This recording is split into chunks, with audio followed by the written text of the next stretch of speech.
একাই অনেকগুলো খেয়ে ফেলেছি, এত বেশি মজা। সবজির এই পাকোড়াটা কিন্তু রমজানেও ট্রাই করতে পারেন, অনেক বেশি মজা।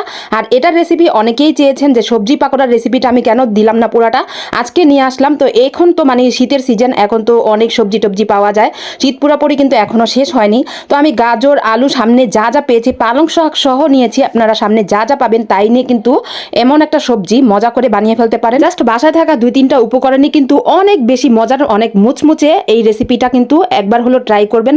বিশেষ করে রমজান আসতেছে সামনে, রমজানে কিন্তু এরকম একটা সবজি পাকোড়া হলে কিন্তু মজা করে খাওয়া যাবে।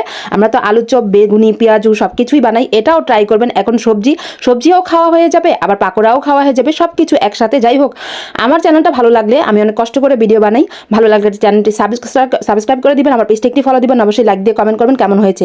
তো এখানে সব কিছু চিকন চিকন করে একদম কুচি কুচি করে নিয়েছি, আলু গাজর, তারপরে আমি ফুলকপিটা একটু ছোট ছোট করে টুকরা করে কেটে নিয়েছি, পালং শাকটা একটু আমি হালকা মিডিয়াম কুচি করে নিয়েছি, হলুদ মরিচ লবণ দিয়ে দিচ্ছি, এখানে বেসন দিয়েছি পরিমাণ মতো, তারপর আমি একটু আস্ত জিরা দিয়েছি, আস্ত জিরা কয়েকটা দিয়েছি, বেশি না। তারপর বেশি করে ধনেপাতা দিয়েছি, বেশি করে কাঁচামরিচ আমি চটকিয়ে দিয়ে দিয়েছি, পেঁয়াজ দিয়েছি বেশি করে, তারপর একটা ম্যাজিক মশলা দিয়ে এভাবে হাতে চটকিয়ে মেখে নিচ্ছি। একটু আদা রসুন বাটা দিবেন চাইলে, এটা কিন্তু দিলে ভালো লাগবে।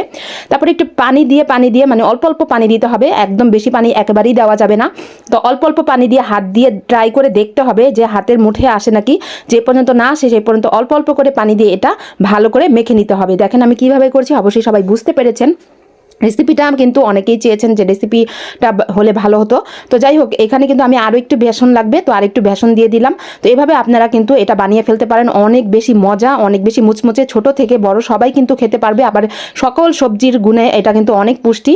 তো যাই হোক, পাকোড়া অনেকে হয়তো জানেন তেলের কারণে আমাদের জন্য ভালো না, কিন্তু আসলে এই ধরনের খাবার আমরা মাঝে মধ্যে খাই, আমরা তো আর সবসময় খাই না, মাঝে মধ্যে খেলে কিছুই হয় না, আলহামদুলিল্লাহ বিসমিল্লাহ বলে খেলে আসলে কিছু হয় না। তো ওইভাবে দেখেন হাতের মুঠে এরকম মুটমুট করে দেখবেন যে হয় নাকি।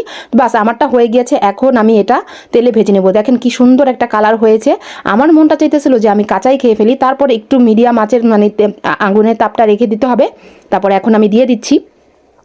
তো তেলে দিয়ে এটা আমি একদম ভেজে নিব, একটু মিডিয়াম আঁচে ভাজলে কি এটা ভিতরেও মুচমুচে হবে, উপর দিয়েও মুচমুচে হবে, অনেক বেশি মজা লাগবে। তো আমি যখন এটা বানাচ্ছিলাম এত সুন্দর একটা গ্রান বের হচ্ছিল, মনে হচ্ছিল যে পুরাটাই আমি একা খায়া ফেলি, মানে এত বেশি মজা। আমাদের বাসা সবাই খেয়েছে, আমি কিন্তু অনেকগুলো বানাতেও খেয়ে ফেলেছিলাম, এত বেশি মানে আমি আর লোভ সামলাতে পারি নাই। তো যাই হোক, কেমন হয়েছে আমার আজকের রেসিপিটি কমেন্ট করে জানাবেন, আর আপনাদের কাছে কেমন লেগেছে। এরকম একটা রেসিপি কিন্তু আপনারা সবাই ট্রাই করতে পারেন, শুধু রমজান না, রমজান ছাড়াও কিন্তু সন্ধ্যার বিকালের চায়ের সাথে এরকম একটা রেসিপি হলে অনেকগুলো খাওয়া যায়, এমনকি মনও ভরে যাবে।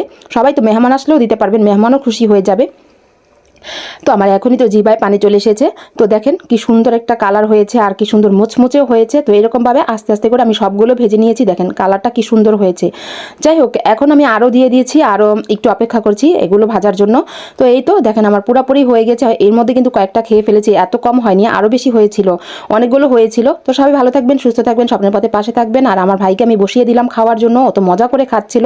তো যাই হোক, আমিও ভিডিও করে নিলাম। সবাই ভালো থাকবেন, সুস্থ থাকবেন, স্বপ্নের পথে পাশে থাকবেন। আল্লাহ হাফেজ।